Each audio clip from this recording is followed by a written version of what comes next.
ओम शांति। 9/8/2021 का वहाँ बाबा का वाणी है। मीठे बच्चे, तुम सेंसिबल बने हो तो कमाई का बहुत बहुत शौक रहना चाहिए।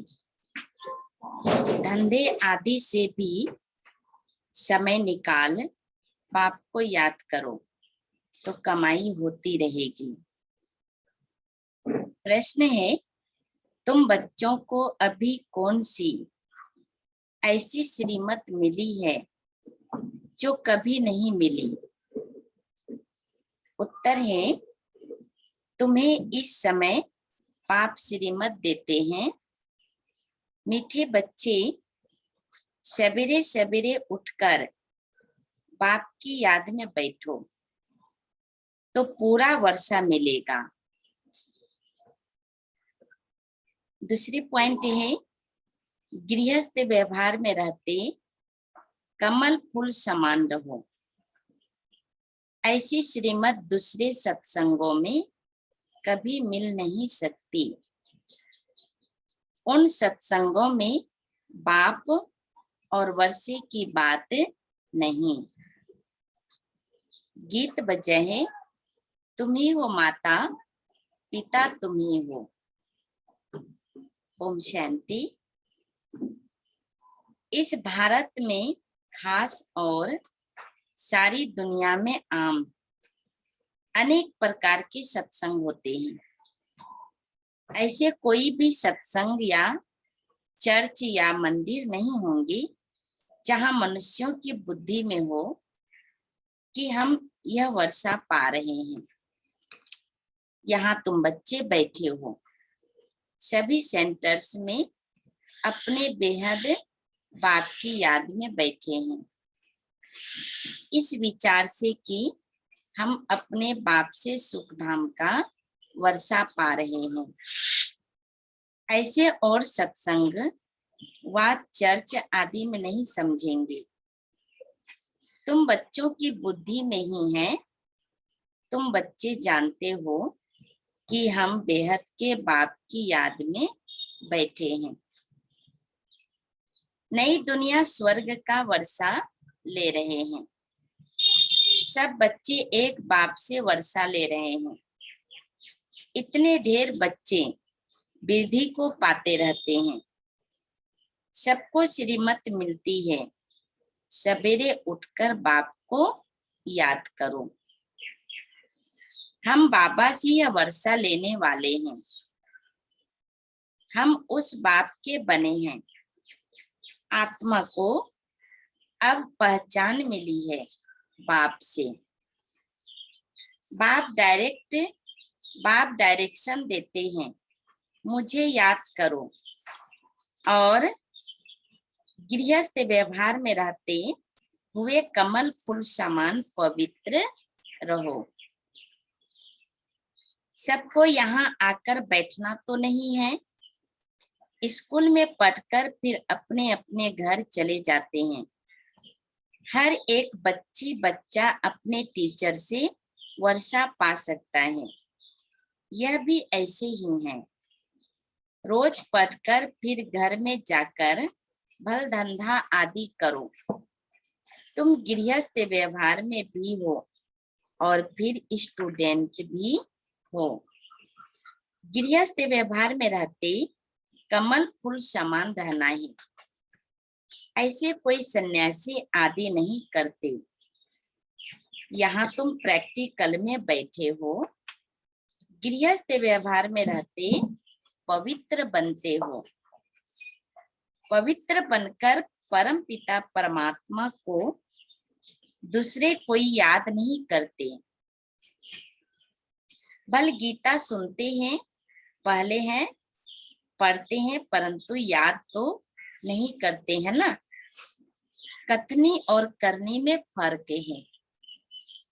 तुम जानते हो हमारा बाप नॉलेज फुल है। उसमें सारे ड्रामा चक्र की नॉलेज है। अभी हमको भी नॉलेज फुल मिल रही है। यह चक्र बड़ा अच्छा है। यह पुरुषोत्तम युग होने के कारण तुम्हारा यह जन्म भी पुरुषोत्तम है। एक्स्ट्रा मास होता है ना। तुम बच्चे जानते हो कि हम बरोबर बाप से पुरुषोत्तम बन रहे हैं।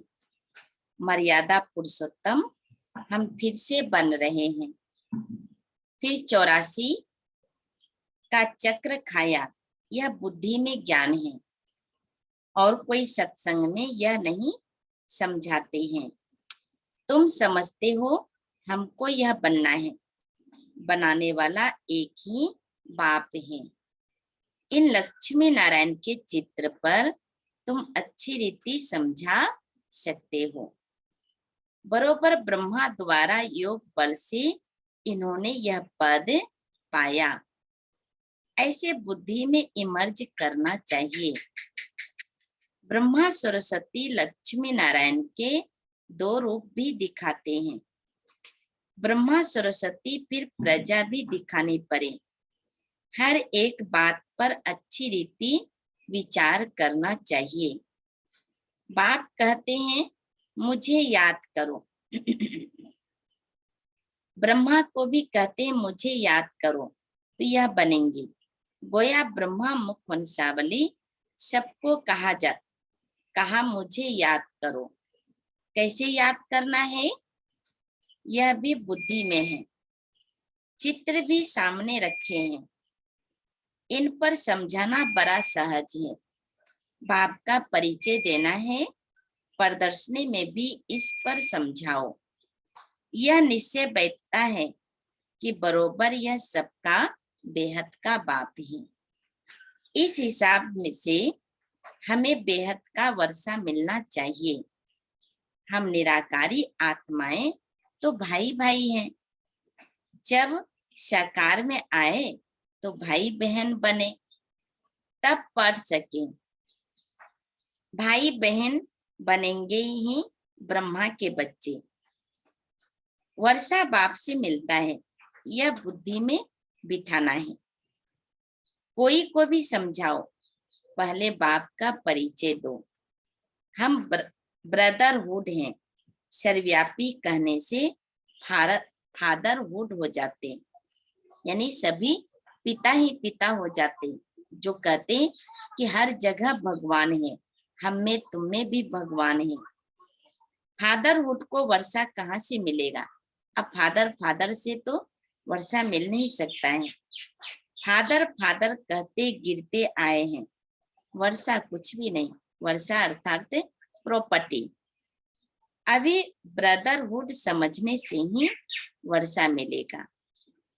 तो उस पर अच्छी रीति समझाने से बुद्धि में जो अष्ट देवताएं आदि बैठे हुए हैं वह सब निकल जाएंगी। बोलो 2 बाप हैं। रूहानी बाप जिसे सर्व की सदगति होनी है, वही बाप सुख शांति का वर्षा देते हैं। सब सुखी हो जाते हैं। उनको कहा जाता है हेवनली गॉड फादर, स्वर्ग रचने वाला। पहले बाप का प्रभाव बुद्धि में बिठाना चाहिए। यह आत्माओं का बेहद का बाप, उनको ही पतित पावन कहते हैं। तुम आत्मा परमपिता परमात्मा के बच्चे हो, यह निश्चय पक्का करो। मूल बात पहले यह बुद्धि में बिठानी है। यह समझे तब खुशी का पारा चढ़े और कहे कि हम बाप को याद जरूर करेंगे। हमको निश्चय होता है हम बाप को याद कर विश्व का मालिक बने।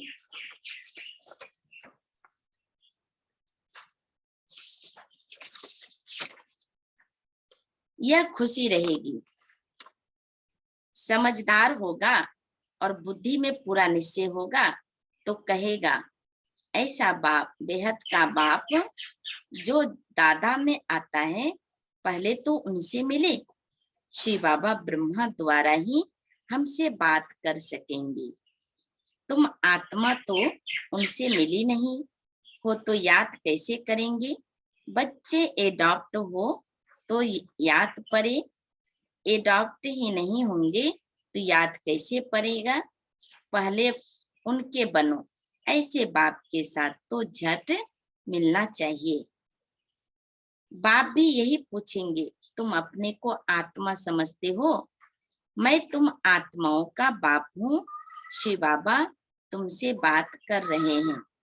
मेरी आत्मा का बाप तो तुम्हारा भी बाप है।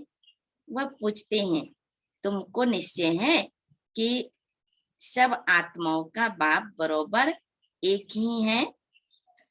वही वर्षा देंगे। पवित्र भी बनना है, सिवाय उनके और सब भूल जाना है। तुम आत्मा घर से नंगी आई थी, कोई भी देह संबंध नहीं था। आत्मा जब शरीर में प्रवेश करे, बड़ी हो, तब उनको समझाया जाता है कि यह तुम्हारा बाप है, यह फलाना है। आत्मा तो सब संबंधों से न्यारी है।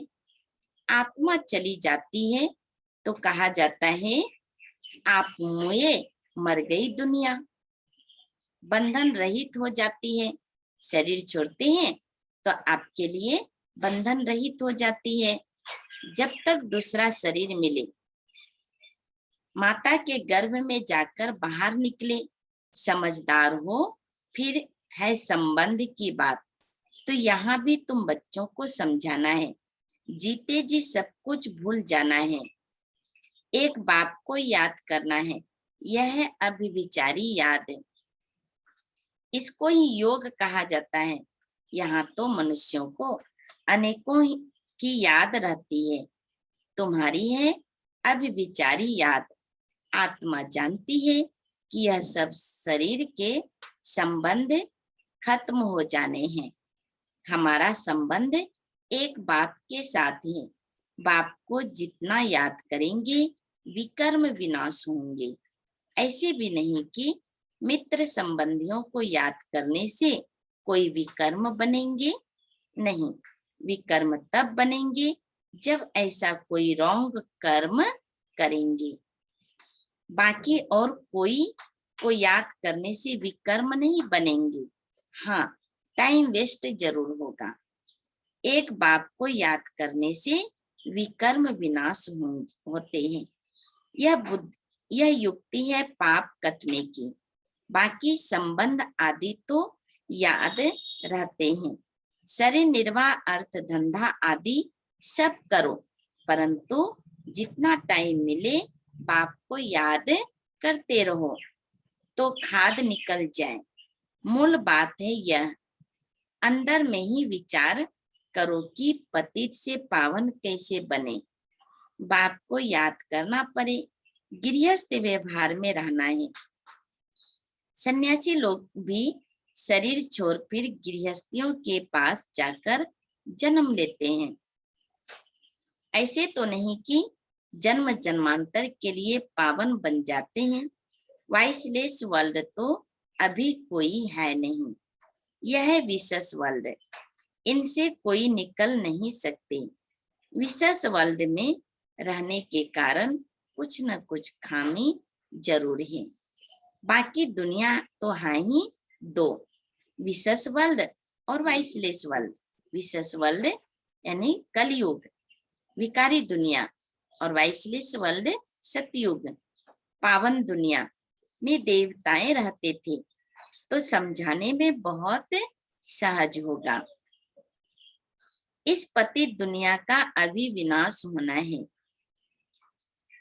विनाश होने के पहले बेहद बाप से वर्षा लेना है। बाबा कहते हैं, देह के संबंध छोड़ अपने को आत्मा निश्चय करो और बाप को याद करो तो तुम पावन बन जाएंगे। बाप कहते हैं, मुझे पतित पावन कहते हो ना, गंगा में डुबकी लगाने वाले तो बहुत हैं। ऐसे थोड़ी ही कि पावन बन जाएंगे। प्रदर्शनी में समझाना बहुत अच्छी तरह पड़ता है। प्रजापिता तो यहाँ ही चाहिए। नीचे यह ब्रह्मा और ब्रह्मा कुमार कुमारियां तपस्या कर रहे हैं, तो यह बात अच्छी रीति समझानी चाहिए। किसको भी हड्डी यानी जिगरी समझाना है। बीत बीत करने से नाम बदनाम कर देंगे। अगर देखो हम कहाँ मूंझते हैं तो कहो अच्छा थोड़ा ठहरो, हम दूसरी बहन को भेजते हैं। एक दो से तीखे होते हैं ना। प्रदर्शनी मेले में जांच करनी चाहिए कि ठीक समझाते हैं, कोई डिबेट तो नहीं करते। गेट पर भी पहचान वाला चाहिए। अनेक प्रकार के आते हैं ना। बड़े आदमी को जरूर रिगार्ड देंगे। फर्क तो जरूर रहेगा। इसमें यह नहीं आना चाहिए कि इन पर प्यार है, इन पर नहीं है। द्वैत दृष्टि है नहीं, इनको द्वैत नहीं कहा जाता है। समझते हैं यहाँ बड़े आदमी की खातिरी की जाती है। सर्विस एबल की खातिरी करेंगे ना। कोई ने मकान बनवा कर दिया है तो उनकी खातिरी तो जरूर करेंगे ना। तुम्हारे लिए ही तो मकान बने हैं ना। जो मेहनत का राजा बनते हैं तो प्रजा ऑटोमेटिकली खातिरी करेगी ना। कम दर्जे वाले से उच्च दर्जे वाले की खातिरी तो होगी ना। बेहद के बाप की सारी दुनिया की आत्माएं बच्चे हैं, परंतु जन्म लिया है भारत में। भारतवासी जो पहले ऊंच थे अब नीच बन गए, तो बाप कहते हैं मैं आया हूँ पढ़ाने। मैं भारत में आता हूँ तो सबका कल्याण हो जाता है। इन पर्टिकुलर इन जनरल तो होता है ना। अभी भारत ही नरक है, फिर स्वर्ग बनना है तो भारत में ही तो जाएंगे ना। और जगह जाकर क्या करेंगे? भारत में ही भक्ति मार्ग में पहले पहले सोमनाथ का बड़ा आलीशान मंदिर बनाया था। जैसे चर्च बड़े ते बड़ी विलायत में बनाएंगे, क्योंकि पोप की ली हुई रजाई है। सब चर्च एक जैसी होती नहीं, नंबरवार तो होगी ना। सोमनाथ का मंदिर कितना हीरे जवाहरों से भरपूर था। मुसलमान आदि लूटकर ले गए, बहुत धनवान थे। चर्च से क्या लूट सकेंगे? मनुष्य धन के पिछाड़ी पड़ते हैं ना। मोहम्मद गजनबी कितना ले गया, फिर अंग्रेज आए, वह भी यहाँ से धन बेचते गए, बहुत धन ले गए। अब वह तुमको वापिस मिल रहा है, करोड़ों रुपया देते हैं। यह सब समय आने पर मिल रहा है। हिसाब ना मिले तो आई वेल कैसे चले? बाप समझाते हैं यह ड्रामा कैसे बना हुआ है, यह लेन देन का हिसाब कैसा है।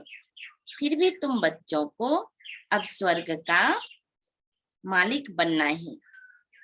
यह वर्ल्ड की हिस्ट्री ज्योग्राफी कैसे चक्र लगाती है वह भी बच्चों को समझाया है। फिर भी कहते हैं बच्चे मनमना भाव, यह सब भी रिपीट होगा। हर चीज सतो प्रधान बन जाएगी। दिन में धंधा धोरी आदि करते हो वह टाइम छोड़ो, बाकी जितना टाइम मिले मुझे याद करो। धंधे आदि में भी कभी कभी टाइम मिलता है। कईयों की ऐसी सर्विस रहती है सिर्फ सही की खलास। ऐसे भी बहुत फ्री रहते हैं। फिर भी रात तो अपनी है, दिन में शरीर निर्वाह के लिए कमाई करते हो, रात को फिर यह कमाई करो। यह भविष्य 21 जन्मों के लिए कहा जाता है। एक घड़ी आधी घड़ी, जितना हो सके बाप की याद में रहो तो तुम्हारी बहुत कमाई होगी। सेंसिबल जो होगा वह समझेगा कि बरोबर बहुत कमाई कर सकते हैं। कोई कोई चार्ट भी लिखते हैं, हमने इतना समय याद किया। अज्ञान काल में कोई अपनी दिनचर्या लिखते हैं। तुम भी चार्ट लिखेंगे तो अटेंशन रहेगा। कोई टाइम वेस्ट तो नहीं होता है, कोई विकर्म तो नहीं किया है। बाबा ने कहा चार्ट लिखो कि कोई टाइम वेस्ट तो नहीं किया है, कोई विकर्म तो नहीं किया है, इसका चार्ट लिखो। अच्छा, मीठे मीठे सिक्के लदे बच्चों प्रति माता पिता बाप दादा का याद प्यार और गुड मॉर्निंग। रूहानी बाप की रूहानी बच्चों को नमस्ते। हम रूहानी बच्चों की रूहानी बाप दादा को याद प्यार और गुड मॉर्निंग और नमस्ते नमस्ते नमस्ते। धारणा है किसी भी देहधारी को याद कर अपना टाइम वेस्ट नहीं करना है। ऐसा कोई रॉन्ग कर्म ना हो जो विकर्म बन जाए। जीते जी सब कुछ भूल एक बाप को याद करना है। शरीर निर्वाह अर्थ कर्म भी करना है, साथ साथ सेंसिबल बन रात में भी जाकर यह अविनाशी कमाई करनी है। याद का चार्ट रखना है। वरदान है बेहद की वैराग्य वृत्ति द्वारा नष्टो मोहा स्मृति स्वरूप बनने वाले अचल अडोल भव।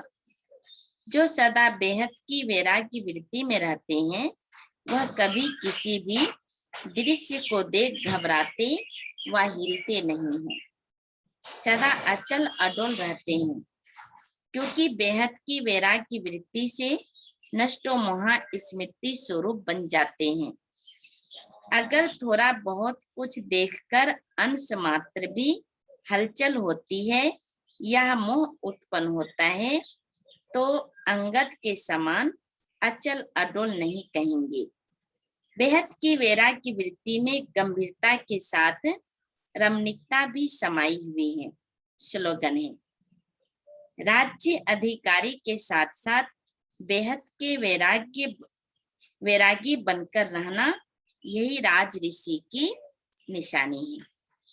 राज्य अधिकारी के साथ साथ बेहद के वैरागी बनकर रहना यही राज ऋषि की निशानी है।